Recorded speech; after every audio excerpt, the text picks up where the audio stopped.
Since 1945, the American economy has gone through 12 recessions. 12 booms, 12 busts. Different decades, different technologies, different presidents. And underneath every single one, the same four-phase pattern, repeating like a heartbeat. Once you learn to see that pattern, economic news stops feeling random. So today, I'll give you the full map. Then we'll test it against the most dramatic cycle of our lifetime, and watch it fit, phase by phase. Here's real US economic output since 1948. Zoom out, and it looks like one smooth climb. Zoom in, and you see the truth. The line rises, stalls, dips, and recovers. Again and again. Why? Because an economy isn't a machine. It's millions of people making decisions about spending, hiring, borrowing, and investing. And those decisions feed on each other. My spending is your income. Your spending is someone else's income. So optimism spreads, and fear spreads too. Credit expands, then contracts. Central banks step on the gas, then hit the brakes. That feedback is what bends a straight line into a wave. Economists slice each wave into 4 phases. Expansion. Peak. Contraction. Trough. The names are simple. The real skill is knowing the markers, the things you can actually observe in free public data, while each phase is happening around you. So let's take them one at a time. Expansion is the long, quiet phase. It usually runs for years, not months. Since World War II, the average American expansion has lasted roughly 5 years, and the longest ran almost 11, from 2009 to 2020. Here's what's happening inside it. Businesses hire. Incomes rise. Confident consumers spend more. That spending becomes revenue for other companies, which hire more people. The loop feeds itself. Now the observable markers. First, unemployment falls, slowly and steadily. Second, weekly jobless claims keep trending down. Third, the yield curve is normal, meaning long-term interest rates sit comfortably above short-term rates, so banks are happy to lend. And credit grows at a healthy pace, because lenders and borrowers both feel safe. One detail people always miss. Early expansion feels terrible. Unemployment is still high. Headlines are still gloomy. The data turns up long before the mood does. Hold on to that thought, because it matters at the end of this story. The peak isn't a single day someone announces. It's a zone, the stretch where the economy runs out of spare capacity. Companies still want to hire, but nearly everyone who wants a job already has one. So wages get bid up. Costs rise. Inflation picks up speed. And the central bank responds the only way it can, by raising interest rates to cool demand back down. That produces the classic warning markers. The yield curve flattens, then often inverts, meaning short-term rates climb above long-term rates. An inverted curve has come before every U.S. recession since the late 1960s, usually by around a year. It's a warning light, not a timer, but it has earned its reputation. Other signs pile up. Asset prices look stretched.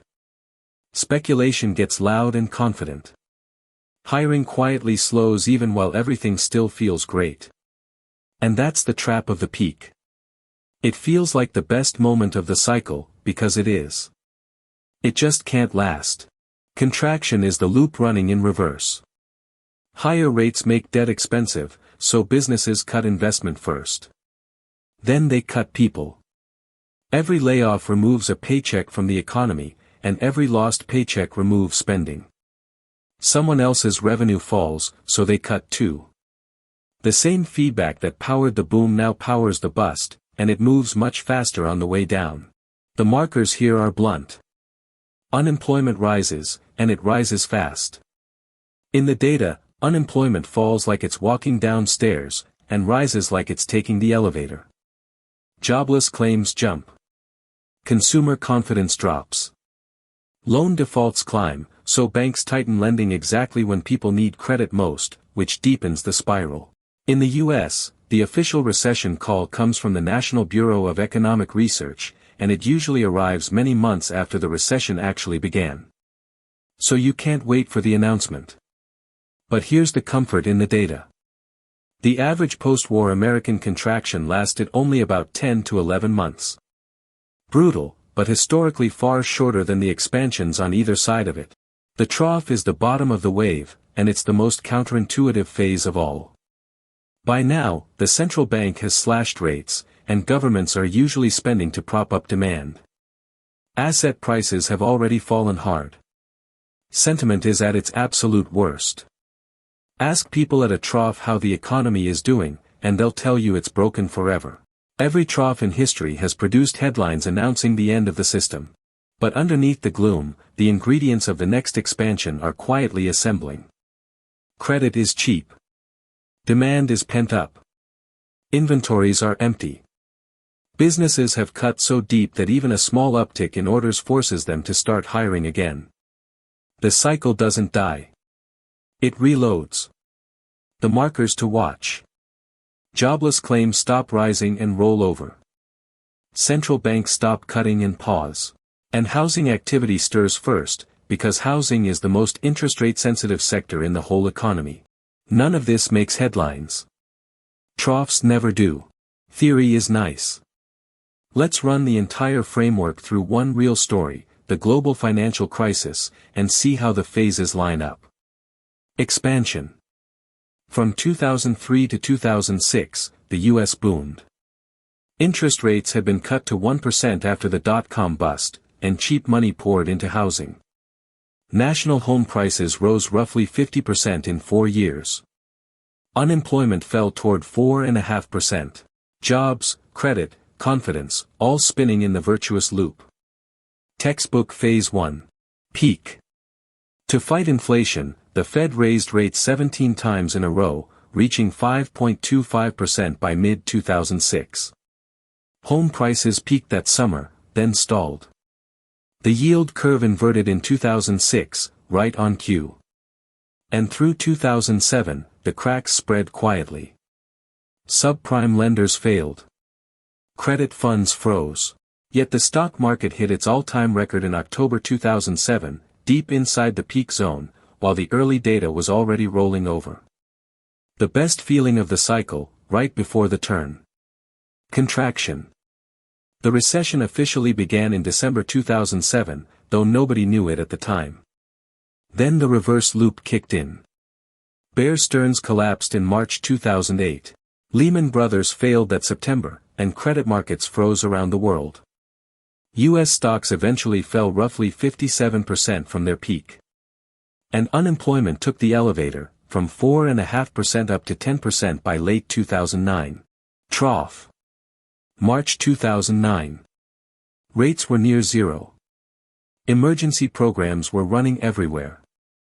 And pessimism was total, with serious commentators debating whether American capitalism was finished. That exact month, markets bottomed.